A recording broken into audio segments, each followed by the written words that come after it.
It was supposed to be the happiest day of my life, my son Mark's wedding. The church in Cleveland was glowing with candles, the air thick with perfume and laughter. I stood near the altar, holding the bouquet I'd helped arrange, smiling like any proud mother would. Then as the music softened, my new daughter-in-law, Emily, leaned close. Her breath brushed my ear as she whispered, "You don't belong in this family." For a second, I thought I'd misheard her. My smile froze. Around us, people clapped and cheered as the photographer shouted, "Closer!" Big smiles. I felt the floor tilt beneath my heels. When she pulled away, her grin was perfect, but her eyes were cold. My son didn't notice. He just kissed her hand and walked down the aisle, leaving me standing there clutching the flowers so hard a petal snapped. Outside, bells rang and confetti rained down. Everyone saw a perfect wedding. No one saw the mother of the groom breaking quietly inside. That night, I replayed her words over and over. "You don't belong." But if I didn't belong, then who did? And what exactly had she planned for me after that wedding day? I wasn't always this fragile woman holding back tears at a wedding. Once I was strong, stronger than anyone gave me credit for. My name is Linda Hawthorne, 68 years old, retired nurse from Cleveland, Ohio. For 35 years, I worked night shifts at Mercy General Hospital, the kind of place that smelled like antiseptic and burnt coffee. My coworkers used to joke that I lived more in those white hallways than in my own home. They were right. When my husband David died in a car accident 28 years ago, Mark was barely 5. I remember that winter night like it happened yesterday, the snow falling, the phone ringing, and my whole world collapsing in a single sentence. "Mrs. Hawthorne, there's been an accident." People say grief softens with time. It doesn't. It just hides beneath daily routines, the bus at 6:10 a.m., the cafeteria, coffee, the sterile smiles. I worked double shifts, slept in 4-hour stretches, and saved every cent I could. While other mothers took vacations, I learned to repair leaking faucets, patch drywall, and cook cheap meals that lasted 3 days. Our little house on Maple Street was old creaky, but it was ours. Every paycheck went to mortgage payments, every bonus to Mark's education fund. I taped his drawings on the fridge, crooked stick figures of him and me under a giant sun. When I grow up, he'd say, "I'll buy you a big house so you can rest, Mom." That promise kept me alive through nights of exhaustion. I told myself, someday he'll understand what love costs. As the years passed, Mark grew into a tall, handsome young man. He had his father's kind eyes and my stubborn chin. When he got accepted into Ohio State, I cried in the parking lot of the hospital, not from sadness, but from pride. All those years, every missed birthday, every cold dinner reheated after midnight had led to that moment. College changed him. It changes everyone, I guess.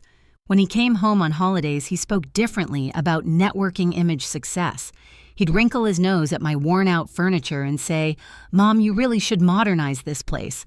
I laughed it off. Modernize? It still keeps us warm, doesn't it? But deep down, I felt the distance growing. He'd bring new friends, polished and confident, the kind who ordered lattes with oat milk and talked about stock portfolios. I'd serve them roast chicken, and they'd smile politely, their eyes scanning the outdated wallpaper. I pretended not to notice. Then came Emily. The first time Mark introduced her, I thought she was stunning, delicate features, red nails, a diamond bracelet that caught every bit of light. "She works in marketing," he said proudly. "Smart, ambitious." Emily smiled, her lipstick flawless. "I've heard so much about you, Mrs. Hawthorne. That first dinner went fine, I suppose." She complimented my casserole, asked about my nursing stories, laughed in all the right places.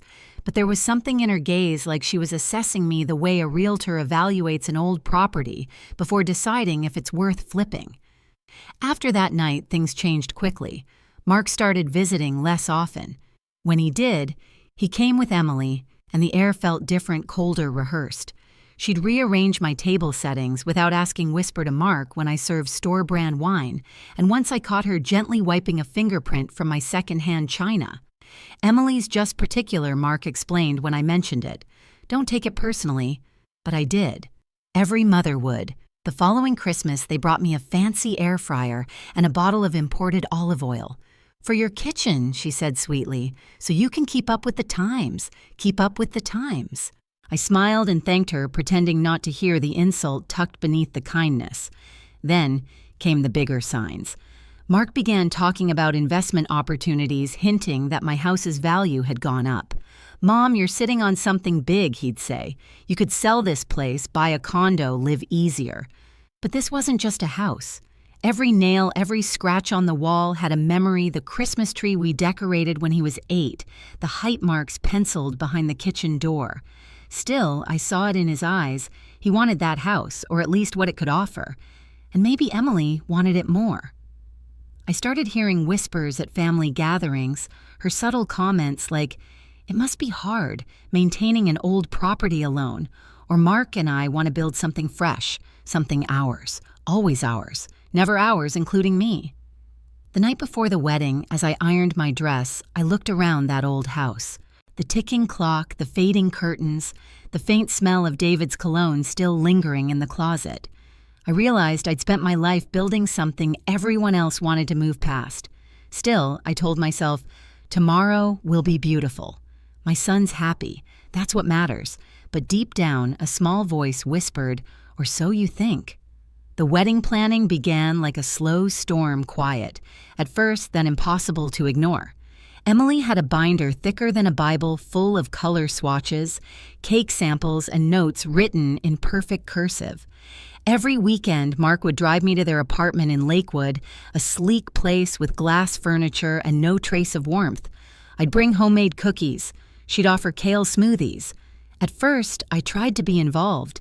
Every mother dreams of helping her son prepare for his big day. I offered to pay for the floral arrangements, the kind my mother once grew in her garden. But Emily smiled politely and said, "Oh no, Mrs. Hawthorne, we're going for something more modern." She showed me photos of white orchids and silver roses that looked more like sculptures than flowers. "Traditional blooms can look dated on camera," she added. I laughed softly, pretending it didn't sting. I suppose everything looks different through a lens. Still, she didn't stop there. Every idea I offered, the song for the first dance, the tablecloth colors, even the menu, was gently dismissed. "That's lovely, but we've already chosen something else." Mark noticed, but said nothing. He just squeezed my shoulder, like telling me to be patient. Then, one afternoon, while helping them unpack decorations, I overheard Emily on the phone. Her voice, usually sugar-sweet, had a sharp edge. "No, Mom, she's harmless. Just old-fashioned.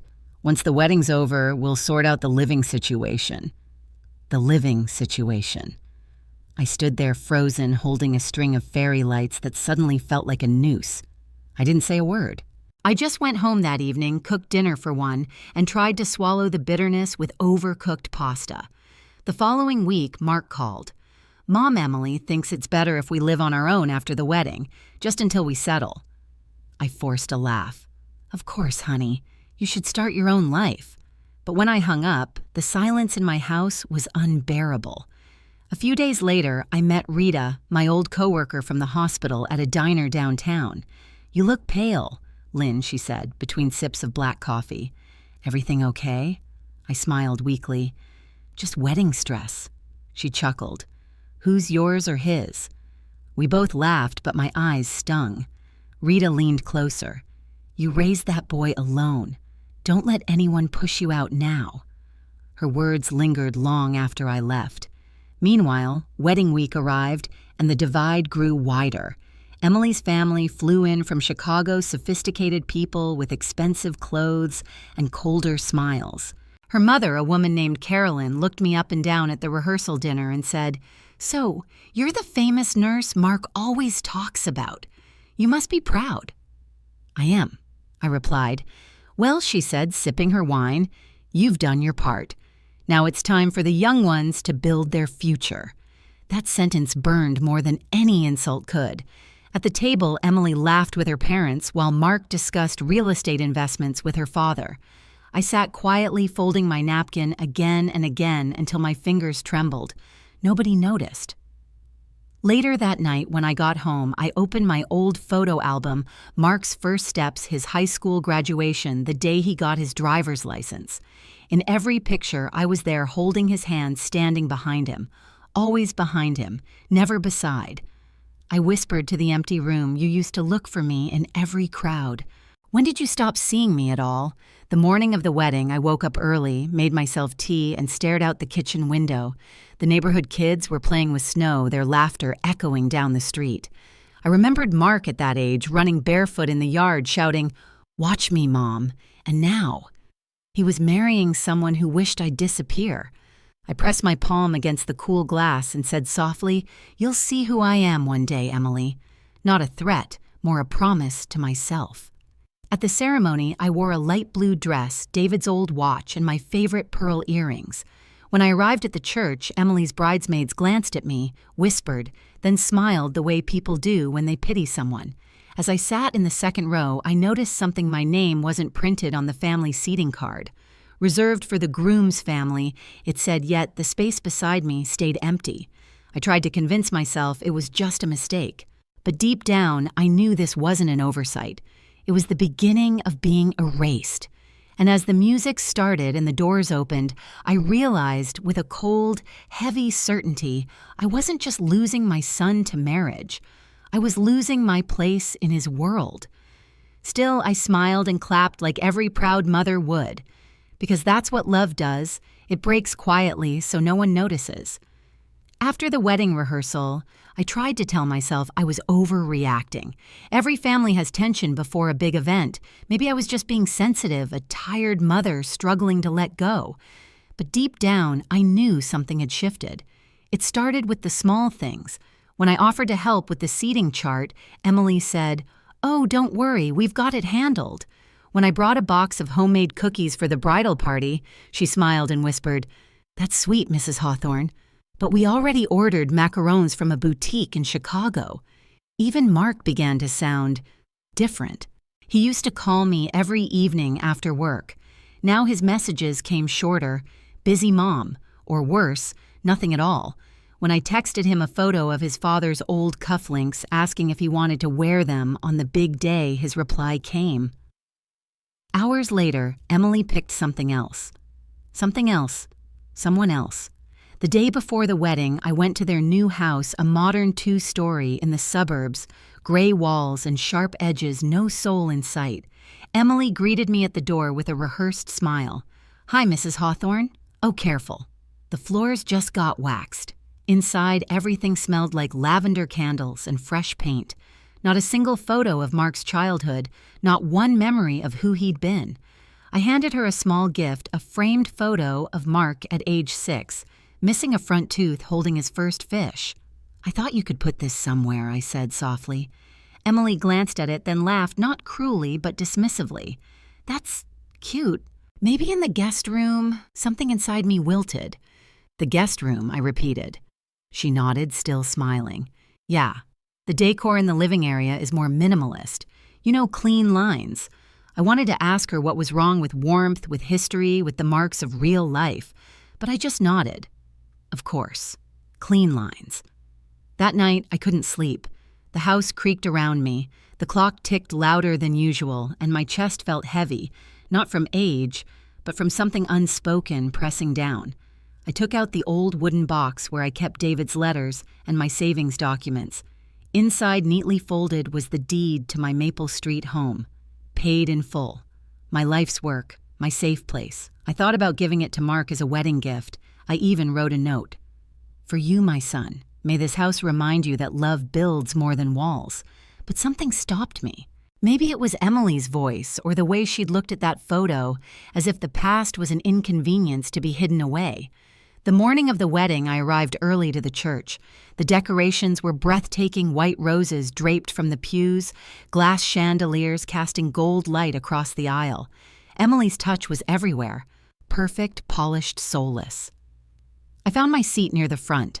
A few guests smiled kindly. Others didn't know who I was. I heard someone ask, "Is that the groom's aunt?" I almost answered mother, but the word caught in my throat. Then Mark appeared, handsome in his black suit, nerves flickering across his face. When he saw me, he smiled a brief, boyish smile that made my heart ache. For a second, I believed everything would be okay, that he still remembered the woman who raised him. But during the ceremony, Emily's mother leaned close to whisper something to her daughter. They both laughed soft, polite laughter that cut like glass. I didn't need to hear the words. I knew they were about me. At the reception, I sat alone at a corner table. No one came to talk. Even Mark was swept up in the crowd, speeches, toasts, laughter. I watched him dance his arm around Emily's waist and tried to memorize the sound of his laughter, just in case it would be the last time I heard it up close. When it came time for family photos, the photographer waved his arm. "All right, let's get the families together," I stood up, adjusting my shawl. Emily glanced at me, then at the photographer. "We'll do Mark's side after this one," she said quickly. After. But that after never came. The photos went on without me. I sat back down, my smile frozen. People clapped, champagne glasses clinked, and I realized they'd taken my son, my role, my place in the picture. And then came that whisper, the one that shattered everything. Her perfume, her perfect smile, her quiet venom. "You don't belong in this family." I didn't move, didn't speak, just watched her walk away in my son's arms. That night when I finally returned home, I didn't turn on the lights. I sat in the dark, surrounded by memories, listening to the hum of the refrigerator. I whispered to the empty air, "You may think I don't belong, Emily, but one day you'll wish I never did, because I still had something she didn't know, about something that would change everything." And that secret was already in motion. The morning after the wedding, I woke up to sunlight streaming through the blinds, cutting across the half-packed boxes in my living room. The smell of old coffee lingered in the air, the same pot I'd brewed before heading to the church yesterday.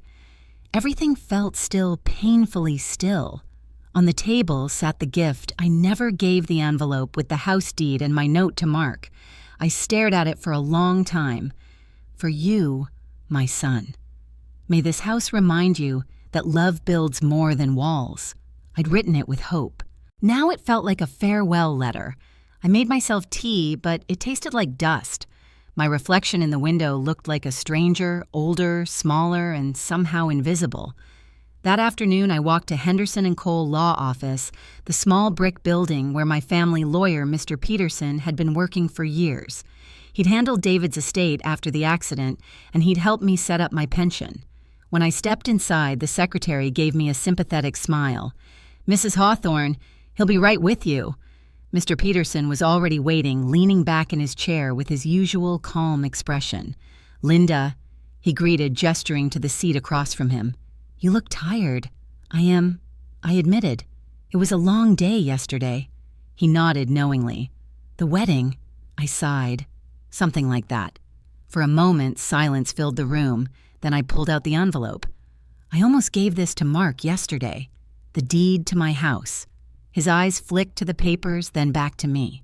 "Almost I didn't," I said. Something told me to wait. Maybe it was David whispering in my ear. Mr. Peterson smiled faintly. "Your instincts have always been good. Do you remember what I told you a few years ago about keeping the trust separate from my personal account?" He nodded. "And that includes not transferring property unless you're absolutely certain of the recipient's intentions." I leaned forward. "That's what I want to talk about. I want to move everything, the house, the savings, the pension fund, into the trust. But not under Mark's name yet." He raised an eyebrow. "May I ask why?" Because I said slowly, "I think I've just been erased from my own family. And if I'm going to vanish, I'll do it on my own terms." He said nothing for a long moment. Then with quiet respect, he slid a new set of papers across the table. "Let's make sure your legacy stays in safe hands." That day, we spent 2 hours rewriting documents. Every account, every title, every piece of my life was carefully folded into a living trust, one that I alone controlled. The beneficiaries would only be determined upon my final written instruction. I even set up a clause to fund the Hawthorne Scholarship for single mothers, something I'd dreamed of for years but never acted on. When it was done, Mr. Peterson looked at me curiously. "Do you want your son to know?" "Not yet," I said, slipping the pen back into my purse. "He's got a new family now." On my way home, I stopped by the old diner on 5th Street. The waitress, Molly, recognized me. "Rough day, hon?" she asked, pouring coffee. I smiled faintly. "Just sorting things out." "Sorting things," she repeated with a wink. That's what strong women do. That night, I placed all the new documents in my wooden box, the same one that held David's letters. For the first time in years, I felt something that wasn't sadness. It wasn't anger, either. It was control. Emily thought she'd pushed me out of her perfect little world, but she had no idea the house. She wanted the money she thought she could inherit. The life she tried to claim was already beyond her reach. I turned off the light, whispering to the dark, "You think I'm weak because I'm quiet. You'll learn that silence can build its own kind of storm." The morning after the wedding, the sun poured through the kitchen window like nothing had happened. Birds sang outside the coffee pot, gurgled, and for a fleeting second, I almost convinced myself it was just another Sunday morning. But then I saw the bouquet from the wedding sitting in a vase, white orchids already wilting, and the memory hit me like a wave. You don't belong in this family. I poured my coffee, sat at the table, and unfolded the letter I'd written, but never given the one meant for Mark. The ink had smudged a little from my trembling hand. "My dear son, you were my greatest joy, my reason for every sacrifice. I may not have given you the world, but I gave you everything I had. One day I hope you'll understand that love isn't measured in grand gestures, but in the quiet moments no one sees." I folded it carefully, placed it back in the drawer with David's old wristwatch, and whispered, "Not yet." Because despite everything, I still believed in him. I still believed in us. That afternoon, I drove to the lake, the same spot where David and I used to take Mark when he was little. The wind off Lake Erie was cold, biting through my coat, but it cleared my mind. I remembered the way Mark used to collect pebbles and say, "Each one's a lucky stone, Mom." He'd fill my pockets until they sagged. Maybe that's what I needed now, a lucky stone of my own. I bent down, picked one up, and slipped it into my purse. For courage, I whispered. In the days that followed, I decided to focus on myself again. I went back to volunteering at the community clinic, sorting medical supplies, and helping the elderly with prescriptions. Most of them didn't know my story, and that was fine. There was comfort in anonymity. One afternoon, while stacking boxes, Dr. Harris, my old supervisor, spotted me. "Linda, you're still saving the world, huh?" I smiled. "Old habits die hard," he chuckled. "You know, we could use part-time help at the front desk. Nothing heavy, just organizing patient files." It wasn't about the paycheck. I didn't need the money. But the thought of feeling useful again, it sparked something. "I'd like that," I said. Working there gave me rhythm again, days filled with purpose, faces filled with gratitude. I began to sleep better, eat better. And yet every time my phone buzzed, my heart skipped, hoping it was Mark. A week passed. Then 2, nothing, until one evening around sunset, a message finally arrived. "Hey Mom, just checking in, hope you're okay." It was short, but it was something. I typed a reply, "I'm fine, sweetheart. Always proud of you." Then before hitting send, I deleted it and replaced it with, "I'm doing well. The clinic keeps me busy. Take care of yourself." I didn't want him to feel guilt. Love isn't about winning. It's about leaving the door open even when you're not sure anyone will walk through. That night, I sat by the fireplace with my cup of chamomile tea, watching the flames dance. The quiet didn't feel so heavy anymore. Maybe I thought life was giving me space to rediscover who I was before I became someone's mother. Still, a part of me couldn't shake the sense that something larger was unfolding, like the universe was setting a stage I couldn't yet see. When I went to bed, I looked once more at that folded letter in the drawer and smiled faintly. "Not yet," I whispered again, "but soon, because even broken hearts can bloom again." And sometimes hope hides in the simplest places, an old lake pebble, a phone message, or the courage to believe that not every ending is meant to stay closed. 3 months after the wedding, life had settled into an uneasy silence. Mark and Emily had moved into their new house across town, that sleek gray place that always reminded me of a hotel lobby more than a home. They rarely called. When they did, it was out of duty, not love. "Hi, Mom. How are you?" "We're just busy." Always busy. Always we. I told myself to give them space, that every marriage needed time to breathe. But the truth, I missed my son like a limb I'd lost. One cold February morning, I was at the clinic sorting files when I got a call from an unfamiliar number. The voice on the other end was polite but firm. "Mrs. Hawthorne, this is Andrew Collins from First State Bank. I just wanted to confirm the authorization on the property transfer you signed last week." I frowned, gripping the receiver tighter. "I'm sorry, what transfer? The deed for 1142 Maple Street. It's being refinanced under your son's name with you listed as co-signer. We just need a quick verbal confirmation." My stomach dropped. "That's impossible," I said. "I didn't sign anything." There was a pause. Then the man cleared his throat. "Ma'am, we have your signature on file. It matches the one from your last transaction." The room spun. My pen fell to the floor. "Sir, please don't proceed with that. I'm coming in right now." I grabbed my coat and drove straight to the bank, the snow pelting the windshield like shards of glass. My hands shook as I handed my ID to the clerk. They pulled up the file, and there it was. My name, my signature right next to Mark's. Except it wasn't mine. The strokes were careful, but wrong, too neat, too perfect. Whoever had signed it had practiced. My pulse roared in my ears. "Can you tell me who submitted this?" The teller glanced nervously toward the office door. It was dropped off by a woman. Emily Hawthorne, I believe. The world went quiet. Emily. For a long minute, I just stood there, my heart hammering so loudly I could barely hear. The betrayal was so sharp, so absurd that my mind refused to process it. My own son's wife forging my signature, transferring my home. When I finally spoke, my voice was cold. "Cancel it. Immediately.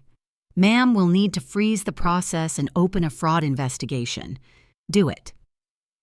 I walked out of the bank in a daze. Snow had turned to sleet, soaking through my shoes as I fumbled for my keys. I sat in my car and stared at my shaking hands. Emily had always been calculating, but I never imagined she'd dare this. And Mark? He had to know. He had to. That night I called him. He picked up on the second ring. "Hey, Mom, everything okay?" His voice sounded casual, too casual. "Mark," I said quietly, "I just got back from the bank." Silence. "First State," I continued. "They said someone filed to transfer the Maple Street house with my signature." I could almost hear his breath hitch. "Mom, listen, no. You listen." My voice trembled now, anger bubbling through. "That house is my life, Mark. It's where you took your first steps, where your father died, and you tried to steal it from me. Mom, please." "It's not like that," he said quickly. "Emily thought it would be easier to what? Erase me." He sighed. "We were going to surprise you. Fix up the house, sell it for more, and buy you a condo closer to us. You'd be safer, more comfortable." I laughed, bitter and raw. "A condo? You mean exile? Mom, that's not fair." "No, Mark. What's not fair is raising a boy for 30 years only to find out he values property more than his mother." There was a long silence. Then he said softer, "Emily just wants what's best for everyone." I closed my eyes. Then why does her best always mean I lose something? Before he could answer, I hung up. My fingers were shaking so hard I dropped the phone. The tears came later, angry hot tears that left me gasping. That night, I sat by the fireplace, the flames flickering against the old family photos. David's smile stared back at me from the mantel, calm and steady. I whispered to him, "You'd know what to do, wouldn't you? You'd protect him, protect me." But David wasn't there, just me. The next morning, I made an appointment with my lawyer, Mr. Graham, a gray-haired man I'd trusted for years. When I told him everything, he leaned back, brows furrowed. "Linda, if what you're saying is true, this could be considered attempted fraud. You'll need to secure your assets immediately." He handed me a folder. Inside were documents for a living trust, one that would protect my savings and property under my control only. "This is your safety net," he said, "and if they try again, they'll hit a wall." I signed it without hesitation. That afternoon, I went to the Maple Street house, my house, for the first time in weeks. The air smelled of dust and old memories. I ran my hand along the banister, tracing the scratches from when Mark used to race toy cars down the steps. On the kitchen counter lay the photo of him holding that fish, the one Emily had called cute. I picked it up, smiling through the ache. "You were mine before you were hers," I whispered. Then I took the letter I'd written, the one I'd never given, and tore it in half. That letter had been from a mother hoping her son would come back. But the woman standing here now was someone else, someone ready to fight. Before leaving, I opened the safe behind the pantry wall, the one David had installed years ago. Inside were old documents, our marriage certificate, and a small velvet pouch. I hadn't touched it in decades. I opened it and smiled faintly. Inside were 3 gold coins, heirlooms from my grandfather passed down through generations. "Something Emily doesn't know about," I murmured. As I locked the safe again, I realized something crucial. Emily might think she'd taken everything from me, but she didn't understand one thing: you can't steal what you don't even know exists. And that was my advantage. By the time I drove away, the snow had stopped. The road stretched ahead, long, quiet, full of possibilities. For the first time in months, I felt it, a flicker of control returning. But deep down, I also knew something darker. The moment Emily found out I'd blocked her plan, she wouldn't back down. She'd come for me again, and this time I'd be ready. The call came a week later, just after sunset. I'd spent the day sorting donations at the clinic and was sitting on the couch with a blanket and a lukewarm cup of tea when my phone buzzed. "Mark." My heart lifted before my brain could warn me not to hope. "Hey, sweetheart," I said softly. "I was just thinking of you." His voice was tense, rushed. "Mom, Emily told me what happened at the bank. She said you overreacted." I sat up straight. "Overreacted?" "Someone forged my signature, Mark."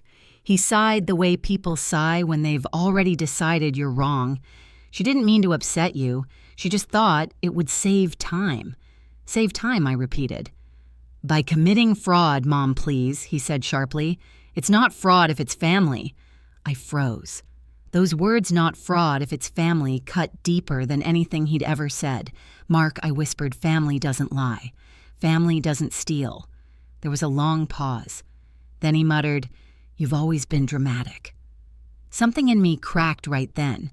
I'd spent my whole life excusing people's cruelty, calling it confusion, misunderstanding, love. But this was betrayal in its purest form.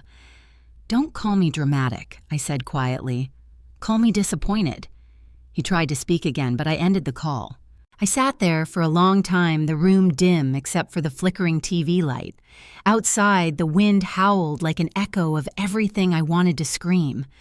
Eventually, I folded the blanket neatly, and started packing. It wasn't a plan.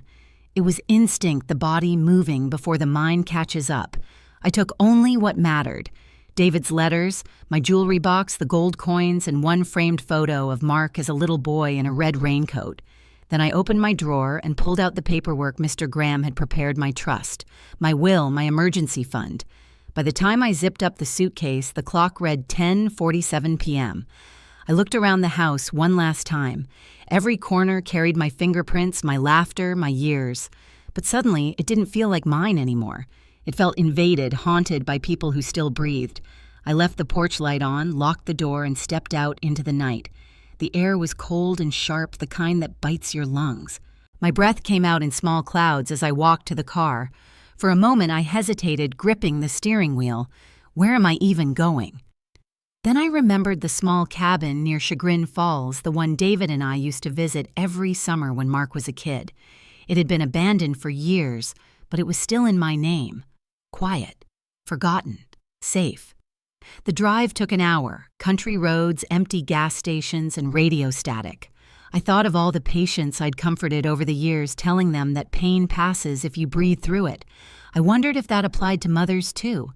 When I arrived, the cabin looked smaller than I remembered. The porch sagged a little, and the front door stuck when I pushed it open. But the smell, pine dust, and something like home made me exhale for the first time all night. I built a small fire, sat on the floor, wrapped in my coat, and stared at the flames. I wanted to cry, but no tears came. Just an odd calm, the kind you get when you finally accept that everything has burned, and now it's your turn to rise from the ashes. For the next few days, I stayed there. No TV, no phone calls, just silence. I cooked oatmeal on the old stove, read David's letters by candlelight, and listened to the wind rattle the windows. The world outside could go on without me for a while. On the fourth morning, I heard the crunch of tires on gravel. My heart jumped. When I peeked through the window, I saw a familiar car, Mark's silver sedan. He stepped out looking exhausted, wearing that same brown jacket I'd bought him 2 Christmases ago. For a moment, the sight of him made me forget everything. He was still my boy. My heartbeat softened until I saw the passenger door open. Emily. She got out slowly, scanning the cabin like a hawk searching for prey. Her hair was perfectly curled, her boots spotless despite the mud.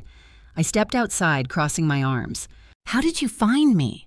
Mark looked sheepish. "Mom, you didn't answer my calls.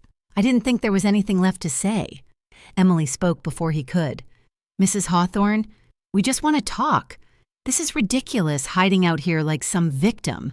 Nobody's trying to hurt you." I smiled tightly. "Then what would you call forging my name?" She rolled her eyes. "Oh, please. It was just paperwork. You're overreacting." The same words Mark had used. My stomach twisted. I stepped closer. "You've spent months trying to erase me, Emily, but let me make one thing clear: I'm still here." Her expression hardened. "You can make this easy, or you can make it ugly. Either way, Mark and I are selling that house." Mark flinched. "Emily, no," she snapped. "We need that money for our future." I stared at my son. "Your future is built on my past, Mark, on everything your father and I sacrificed." He looked away, shame flickering across his face. Then I said the one thing I'd promised myself I wouldn't. "You're your father's son, Mark, but right now you're behaving like his ghost would never recognize you." The silence that followed was heavy. Emily broke it with a sneer. "You think guilt will stop us? That house isn't worth half what you think." I smiled slowly. Maybe not the house, but the land beneath it. That made her pause. "What are you talking about?" "Oh, didn't Mark tell you?" I said, softly. "Your worthless property sits on one of the last unclaimed mineral-rich lots in Cuyahoga County. The trust owns it now. You can't touch a thing." Her jaw tightened. For once, she had no words. I stepped back toward the door. "Now leave before I call the sheriff. I'm done being the quiet one." Mark hesitated, his eyes full of conflict. "Mom, please, don't do this." I looked at him and said gently, "No, son, you did this." They left soon after. I watched their car disappear down the snowy road, the taillights fading into the trees. When the silence returned, I sank into the old chair by the fire. My hands trembled, but my heart was steady. They thought they could corner me, but I just reminded them who I was. Not a fragile old woman, but the same nurse who'd held dying hands and fought through every storm life threw at her. I'd walked away from everything I built. But sometimes walking away isn't losing. Sometimes it's the first step toward taking your power back. The following week, I returned to Cleveland. The snow had melted into slush and the streets shimmered under weak sunlight. Everything looked familiar yet different, like the city itself had turned its back on me. I parked outside the courthouse, clutching the brown envelope Mr. Graham had prepared. Inside were the documents that would decide everything: the living trust, the property deed, the fraud evidence. I had stayed quiet long enough. It was time to speak.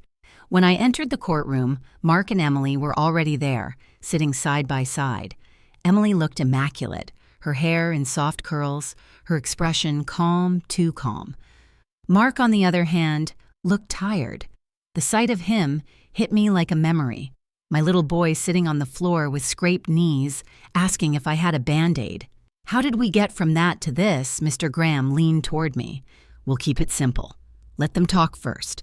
The opposing lawyer, a young man barely older than Mark, stood up. "Your Honor, my client simply acted in the best interest of Mrs. Hawthorne. They believed she required assistance managing her finances and property. Any misunderstanding was purely administrative." Administrative. My blood boiled. The judge turned to me. "Mrs. Hawthorne, would you like to respond?" I stood, my palms damp but steady. "Yes, Your Honor. I may be old, but I'm not incompetent. What they call a misunderstanding, I call what it is a betrayal. My home, my signature, my life, none of which I gave them permission to take." Emily smirked slightly, crossing her legs. "We were only trying to help," she said sweetly. "Help," I repeated. "You forged my name." Mark winced. "Mom, no, Mark," I said firmly. "You sat there and watched while she erased me. You could have stopped it. You didn't." The judge held up a hand. "Let's maintain order, please." Mr. Graham presented the evidence, the fraudulent deed, the handwriting analysis, the notarized trust that transferred full control back to me. As each page was read aloud, Emily's confidence began to crack. When it came time for closing statements, Mr. Graham kept it short. "This is not about money, Your Honor. It's about a woman defending the dignity she earned over a lifetime, a mother whose love was mistaken for weakness." The judge reviewed everything in silence. Finally, he spoke. "The court recognizes the fraudulent nature of the property transfer and hereby restores full ownership of 1142 Maple Street to Mrs. Linda Hawthorne. All related accounts and assets are to remain under her sole control." A hush fell over the room. Emily's face drained of color. Mark's shoulders slumped. For a brief second, I almost felt pity. Almost.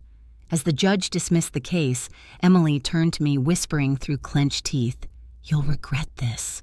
I met her gaze, calm as winter glass. "No, Emily, I regret ever letting you close enough to think you could win." Outside, the cold air hit my face like freedom.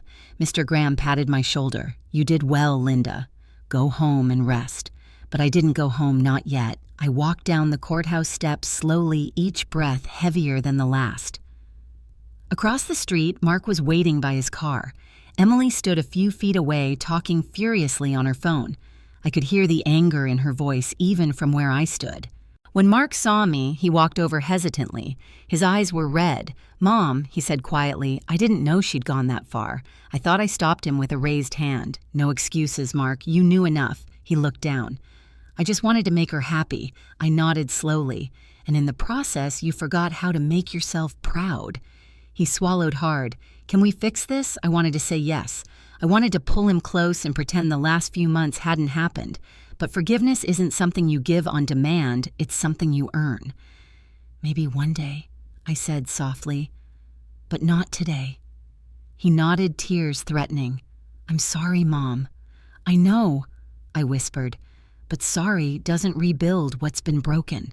You'll have to start from the ground up." Emily's voice cut through the moment. "Mark, let's go." She slammed the car door, glaring at me through the glass. "She's not worth it." Mark hesitated, then looked at me one last time before walking back to her. The sound of the car pulling away was somehow louder than everything else that day. When I finally got home, the house felt different. Not haunted, not heavy, just quiet. I walked through each room, touching the furniture, the walls, the memories. It was mine again. Not because a judge said so, but because I had fought for it. In the kitchen, sunlight poured through the window, catching the dust motes in the air. For the first time in years, I noticed how beautiful the light looked on the old wooden table David had built. I brewed myself a cup of coffee and sat down. My hands were still trembling, but inside there was peace. That night, I opened the old safe again. The velvet pouch with the gold coins was still there untouched. But next to it, I placed something new, today's court ruling, proof that I'd survived. Hours later, as I sat by the window watching snow begin to fall again, headlights flashed outside. A car stopped at the curb. I froze, heart pounding. The doorbell rang. Through the frosted glass, I could see a figure standing there alone. Not Emily, Mark. I hesitated, then opened the door. His face was pale, his eyes red from crying. "Mom," he said hoarsely, "she's gone." Emily packed her things and left. She said she can't live with someone who chooses his mother over progress. For a moment, neither of us spoke. Then he whispered, "You were right. About everything." I stepped aside, motioning him in. "Come inside, Mark. It's cold." He entered quietly, glancing around the room like he was seeing it for the first time. "It smells the same," he murmured, "like cinnamon and coffee." I smiled faintly. Some things don't need changing. We sat at the kitchen table, the silence between us soft this time, not painful. He reached across the table and took my hand. "I don't deserve your forgiveness." "Maybe not," I said gently, "but you're still my son." Outside, the snow thickened, blanketing the world in white. Inside, the fire crackled, and for the first time in months, warmth filled the house again. But even as I held his hand, a thought lingered at the back of my mind. Emily wasn't the type to disappear quietly. People like her never lose gracefully, and deep down, I knew this peace wouldn't last forever. Something else was coming, but whatever it was, I wasn't afraid anymore, because I had already faced the storm and survived. Spring came late that year. The snow finally melted into soft puddles along Maple Street, and for the first time in months, I opened the windows wide, letting the scent of thawed earth fill the house. Birds nested under the eaves again. The quiet no longer felt heavy. It felt earned. Mark had been coming by every few days sometimes to help with groceries, sometimes just to sit on the porch with a cup of coffee. We didn't talk about Emily. We didn't talk about the lawsuit. We just existed side by side like two people learning each other all over again. One morning, he brought over a bag of apples from the farmer's market. They reminded me of the ones Dad used to pick, he said. There was a softness in his voice I hadn't heard since he was a boy. I smiled. Your father used to burn the pie crust every single time. Mark chuckled. Yeah, you never let him forget it. It was peaceful in that fragile, temporary way peace always is. But peace has a strange habit of breaking when you start believing it might last. That night around 2 a.m., I woke to a pounding in my chest. It wasn't fear, it was pain. Sharp, heavy, radiating down my arm. I tried to sit up, but the room spun. My tea mug from earlier toppled to the floor, shattering. I reached for my phone on the nightstand, but my hand wouldn't cooperate. For the first time in a long while, I was truly scared. I don't remember much after that, just flashes. The sound of the front door crashing open. Mark's voice panicked Mom. Mom! His footsteps pounding through the house. My body being lifted, cold air hitting my face, the blare of sirens. When I opened my eyes again, the ceiling was white, too white. The steady beep of machines filled the room. A nurse smiled down at me. Welcome back, Mrs. Hawthorne. You gave us a scare. I blinked, confused. Where am I, Cleveland General? Your son brought you in just in time. Mild heart attack, but you're stable now. My throat tightened. Mark? He found me. She nodded. Said he had a bad feeling. He's been in the waiting room all night. When she left, I stared at the ceiling, tears pooling in my eyes. After everything, after the betrayal, the court, the shouting, my son had still come when I needed him most. A few minutes later, he walked in. He looked like he hadn't slept in days, eyes red, hair a mess, shirt wrinkled. He carried a cup of coffee that had long gone cold. Hey, he said softly. I smiled weakly. You again. He pulled a chair close to the bed. For a long moment, he just sat there staring at his hands. I thought I lost you, he said finally. His voice cracked. When I walked in and saw you on the floor. He stopped covering his face. I'll never forgive myself. I reached out my hand, trembling. Mark, don't. No, Mom, listen, he said, looking up. I've been such an idiot. I let her control me. I thought she loved me, but she only loved what I could give her. I almost destroyed everything good in my life for her. I squeezed his hand gently. You made mistakes, but you came back. That's what matters. He shook his head. You should hate me. I did, I said quietly. But hate doesn't heal, and neither does guilt. For a while, we sat in silence, the beeping of the monitor the only sound between us. Then he said something that made my heart ache in a new way. She called me last week, he whispered. Emily. She said she was sorry for everything, but I didn't answer. I deleted her number. I frowned. She reached out, yeah. From a new phone, I think. She said she wanted to fix things, but I don't believe her. I felt a chill crawl up my spine. Emily wasn't the type to apologize without an angle. I knew it. Deep down, I could feel it. She wasn't gone. Not really. Mark, I said slowly. Promise me something. If she comes back, you'll stay away. Don't meet her. Don't talk to her. Don't let her back into your life. He nodded, eyes solemn. I promise. A nurse came in to adjust my IV and Mark stepped out to make a phone call. When he returned, he was calmer. I called Mr. Graham, he said. He wants to set up a power of attorney for medical emergencies just in case. I sighed. You really are turning into your father. He smiled sadly. Guess I'm learning from the best. Later that night, when the nurses dimmed the lights, I drifted in and out of sleep. Every now and then, I'd feel a hand squeeze mine. It was Mark staying by my side the whole time.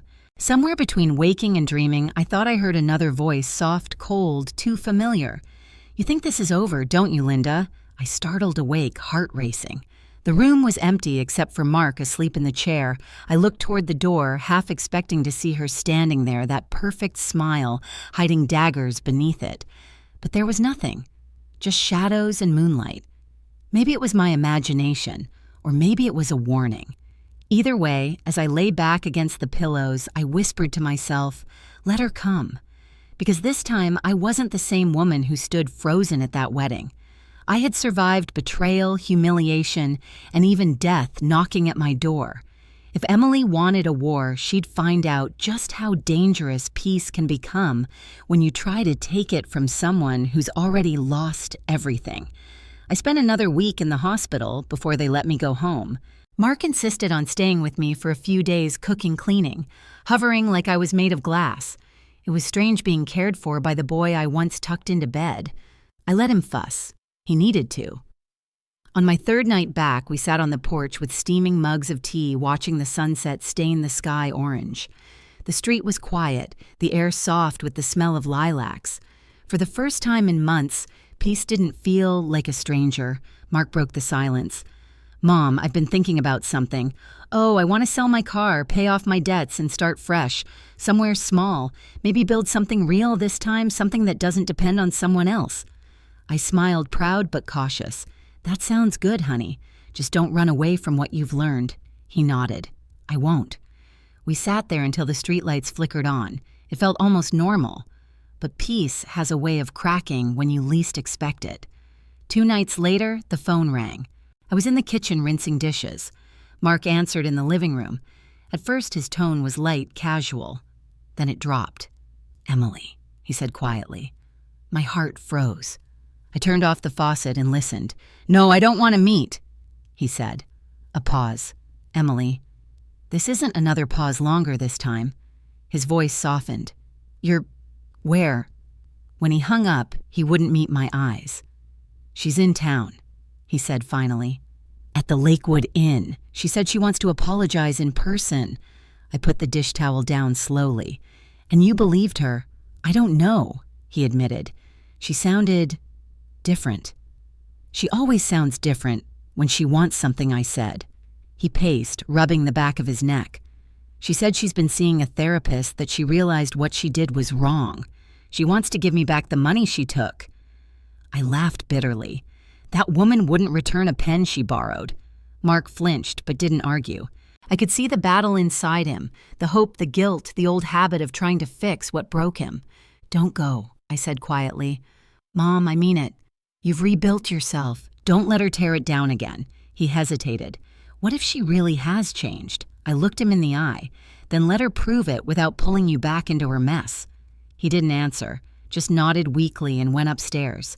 I sat alone in the kitchen for hours, listening to the clock tick, fighting the old fear that hope always brings, because hope can be dangerous when it's misplaced. The next morning, his car was gone. A note sat on the counter, written in his hurried handwriting. "Mom, I need closure. Don't worry, I'll be back by evening. Love you." My stomach dropped. I tried calling his phone, but it went straight to voicemail. I called again and again until my hands shook. Then I called Mr. Graham. He answered groggily. "Linda, is everything all right?" "No," I said. "She's back." Within an hour, he was at my house. Gray coat buttoned to the neck, briefcase in hand. "Tell me everything." I handed him the note. He went to meet her at the Lakewood Inn. He frowned. "That woman's poison. I'll have a contact at the precinct send someone by." But even before he finished the sentence, my phone buzzed an unknown number. I answered. Mrs. Hawthorne said a familiar, silk-smooth voice. "It's been a while." My blood ran cold. "Emily, I heard about your little hospital visit. I do hope you're feeling better. Heart trouble can be so... unpredictable." I clenched the phone. "What do you want?" "Oh, nothing much," she said lightly. "Just what's mine. Nothing here belongs to you." She laughed, a quiet, mocking sound. You'd be surprised. Your son invited me to dinner tonight, at your house. I felt my pulse spike. You're lying. Am I… Check the clock. Linda? He should be pulling up any minute. The line went dead. I turned to Mr. Graham, pale. She's coming here. We barely had time to react before headlights swept across the living room window. Mark's car. I rushed to the door. He stepped out, and for a brief moment I saw relief until the passenger door opened. Emily emerged wearing that same expensive perfume, her hair perfect as always. She smiled sweetly. Mrs. Hawthorne, get off my property, I said. Relax, she said, stepping closer. I'm not here to fight. I just came to make peace. Mark looked uneasy. Mom, please, let's just hear her out. She turned to him with that old tenderness in her eyes. See, even after everything, you're still the only one who believes in me. Mr. Graham cleared his throat. Ms. Hawthorne, you're trespassing. I suggest you leave before this becomes a police matter. She ignored him. You know, Linda, I used to envy you, she said softly. You had his love, his loyalty, his childhood stories. But now… Her smile sharpened. Now you just have a house full of ghosts. I met her gaze steady. And you have nothing left to haunt. Her face twitched just for a second. Then she turned to Mark. You'll call me, she said softly. It wasn't a question. Before he could answer, she slipped back into the car and drove off into the night. Mark stood there speechless. She said she just wanted to talk, he murmured. I put a hand on his arm. That wasn't a conversation. That was a warning. He frowned. A warning for what I looked toward the road where her taillights had vanished into darkness. For whatever comes next. Inside, Mr. Graham checked his watch. I'll file a report first thing tomorrow. But Linda, be careful. People like her don't just let go. When they both left, I locked every door and window. The house was silent again, but it wasn't peaceful. Somewhere deep down, I could feel it. The storm hadn't passed. It was circling back. And this time, it wasn't just about a house, or money, or pride. It was about revenge. The next morning, the world looked deceptively calm. The sky was pale blue, the air crisp, and sunlight slipped through the curtains like a gentle hand. But peace, real peace, felt fragile, like glass on the edge of a table. I moved slowly that morning, every motion deliberate. The kettle hissed, the floor creaked, and the clock ticked above the mantel. After everything that had happened, even ordinary sounds felt sharper, more alive. Mark came downstairs late, his hair messy, eyes puffy from lack of sleep. I didn't sleep much, he admitted. Kept thinking about last night. I know, I said softly, handing him a mug of coffee. So did I. He sat across from me, staring into the steam. She looked different, Mom. Not angry, just empty. Emptiness is worse than anger, I said. It means they've stopped pretending to feel anything. He sighed. Do you think she'll come back? I hesitated. People like Emily don't give up until they've convinced themselves they've won.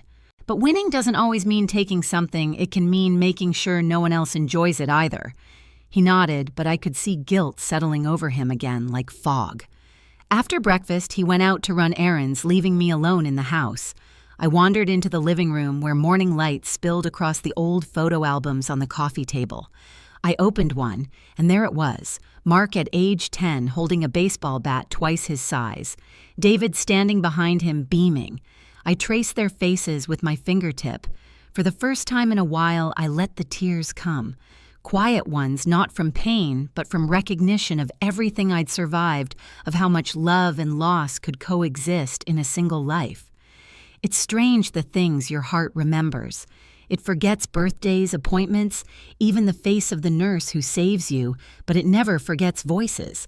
I could still hear David saying, "You're stronger than you think, Lynn," and Mark, as a boy, whispering, "Don't cry, Mom. I'll always take care of you." I smiled through the tears. "You're trying, sweetheart," I murmured. "That's all I ever wanted."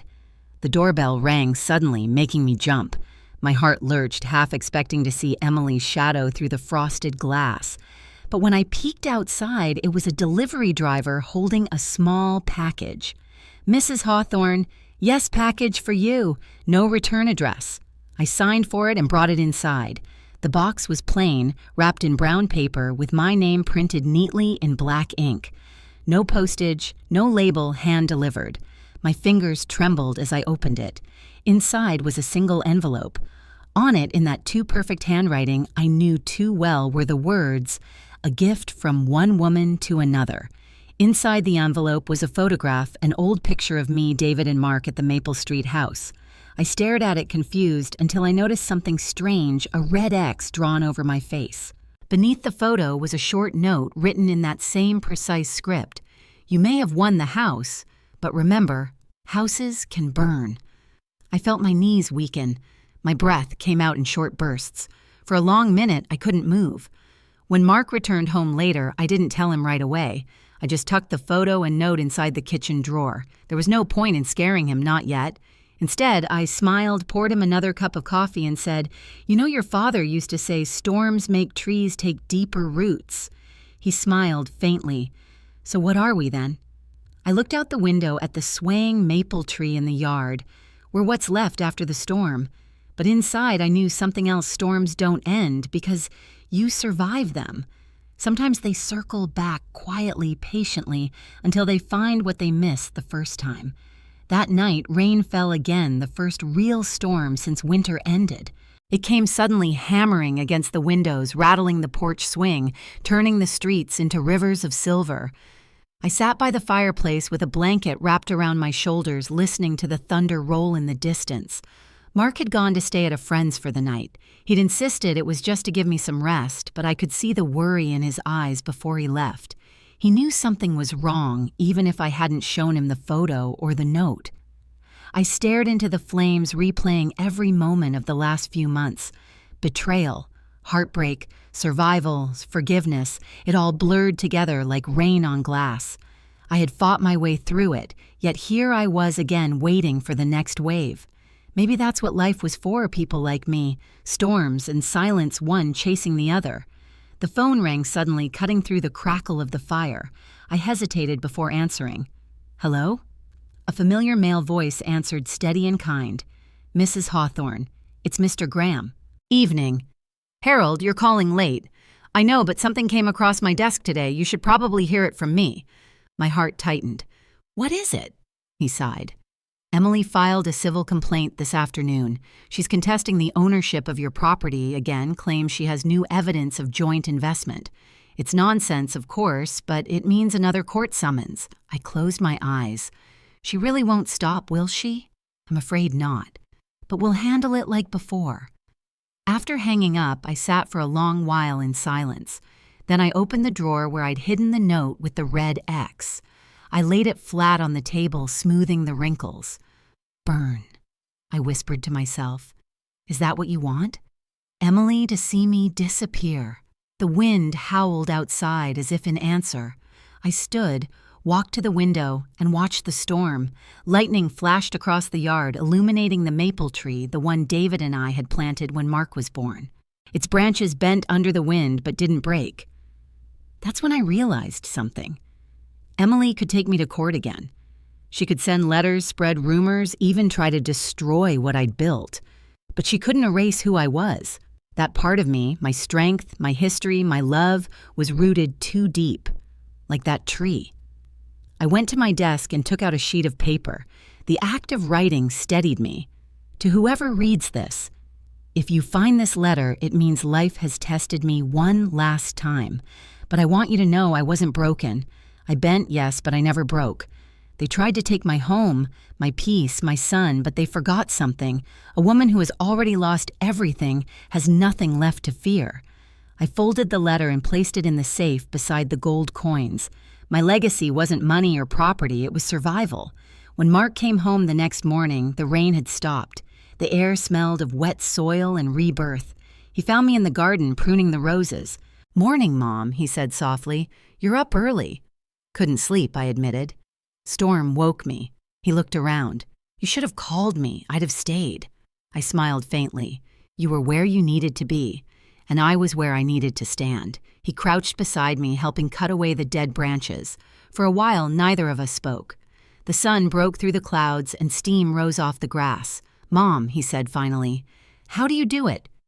Keep standing after everything." I looked at him, eyes clear. "Because someone has to teach you how."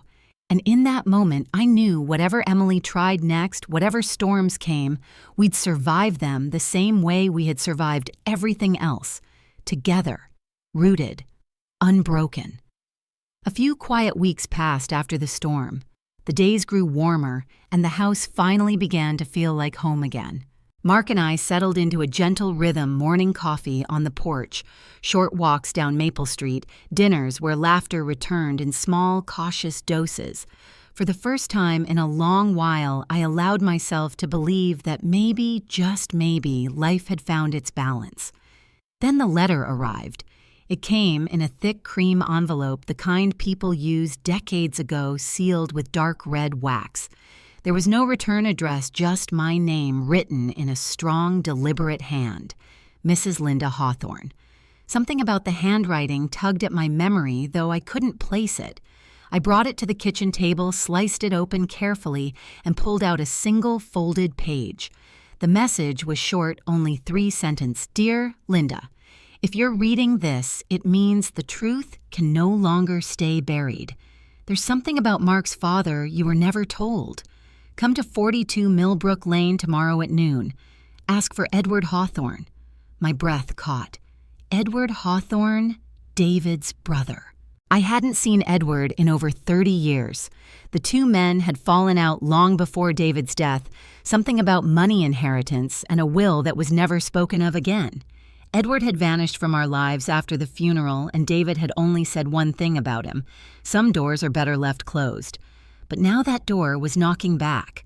When Mark came home, I showed him the letter. He frowned. "I didn't even know Dad had a brother." "He did?" I said softly. "They weren't close. Not after something." "What kind of something?" I looked down at the paper, the red wax still glinting faintly. "That's what we're going to find out," he hesitated. "Mom, what if it's another trap? What if Emily?" "No," I said firmly. "Emily's spiteful, not clever. This feels different." That night I couldn't sleep. The letter sat on my bedside table, its edges curling under the lamplight like it was alive. I thought about David's secrets, the nights he'd worked late, the mysterious phone calls, the quiet tension that used to fill the air just before his accident. Had I really known the man I loved, or had I only known the version he wanted me to see? Outside, a soft wind rustled the trees. Somewhere down the street, a car door slammed. I glanced toward the window, nothing but darkness. Still, an uneasy chill crept up my spine. The next morning, I folded the letter carefully, slipped it into my purse, and told Mark, "We're going." He looked at me uncertain, and if it's something we don't want to hear, I met his eyes and said quietly, "Then it's something we need to know. Because sometimes the past doesn't die when people do. Sometimes it waits patiently until you're strong enough to face it." The next day, the sun was sharp and cold as we drove to 42 Millbrook Lane, a quiet street on the edge of town. The house was old but elegant, its brick walls covered in ivy. A brass plaque by the gate read, "Hawthorne Estate." I felt my heart pounding as we stepped up to the door. Before I could knock, it opened slowly.